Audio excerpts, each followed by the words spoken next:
So this is the Amiga CD1200. Now this is probably the only one in the world. I know there's a few about, but I've never seen one in person, so honoured to be holding this in the hands. And this is at Retro Computer Museum Leicester. It's absolutely amazing. Prototype. It was meant to be on the Amiga 1200, so like the CD32, it was an add-on at the side, you could play your games.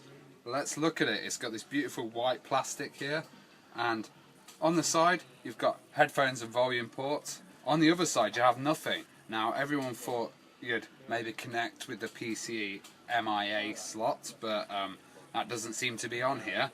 But you have a data input at the back, which kind of looks a bit like a smaller serial cable, so that's my guess how you actually got that working. There's also power input here, which looks a lot like the CD32 one, and right left, which I think is an audio pass-through. So you'd send the Amiga sound into there, it would mix with the CD sound, and then it'll come out of here. That is the CD1200. Look at this beast. I don't want to open it because I don't want to break it. So this is the first time I've been to the Retro Computer Museum in Leicester, and I'm definitely going to be going again. Like, a lot of the stuff they had there was just fantastic, and I'd never seen in my life, like Jupiter Ace, and you know, they had Commodore 64 versions of Guiana Sisters. At the back there's a room that's just completely full of different games, different systems. You know, you can see a lot of Dreamcast games there, and kind of Sega stuff and GameCube, and then moving along you had big box titles from the PC and hardware. They also had tons of manuals everywhere. This place is just crammed full of info, and you just spend all day in there. They had a Amiga section there, and it's not just like magazines and big boxes, they have manuals. So this was kind of, you know, from Atari all the way to Edge magazine. They had also these kind of great arcade machines, and they were a lot of them were set up on Hyperspin using emulators in the machine, so you could play loads of old systems like Laserdisc and Atari on the arcades, which was really good fun. And you know, they're kind of adding different ones on and customizing them all. Also got these amazing virtuality machines, which are the original VR machines. And here's Simon Marston. He's kind of been repairing one all day, and he owns all of these. He's working through the machines, getting them all going, and kind of having fun with this original virtual reality. So you can come along, play on these all day. They're great fun.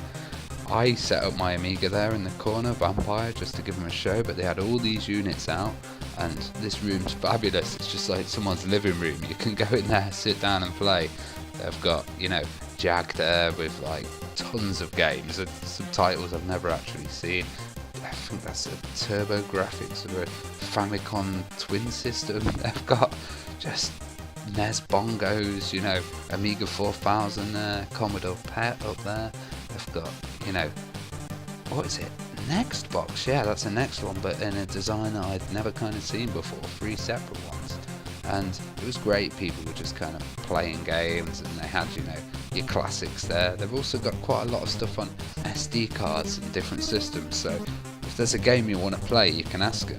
They'll load it up for you, which is really good, because, you know, there's total random games I was playing that they'd never heard of before.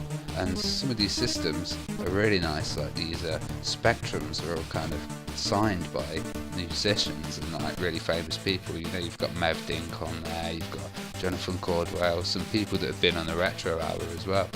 And they've got quite a few of these signed systems, and look at that stack of floppy drives, all lovely. And here's another load of signed systems with the Rob Hubbard signature. Oh, I'd love to get that one. And he was telling me they're going to be adding shelving in and kind of further stuff in the future. Now, they had a little shop as well, which was really cool, with the essential stuff that you need for geeks, which is sweets and, you know, little plushies and stuff. You can kind of buy them, but they also had games for sale, which is really cool. So if you want to pick up some titles, you can just come down, buy them. They had a few bits of merchandise and some old advertising, yeah, for the Apple there. Yeah, really good stuff. PlayStation 1 titles, in television. You know, this stuff's quite rare as well, and it's all at a decent price. Lots more manuals and stuff like that. Lots of little toys and knickknacks, and you know, it kind of had the feel of like someone's living room and they just had all this stock. It's really good. I'd recommend it to anyone. It was about £6 entry and it's just completely worth it.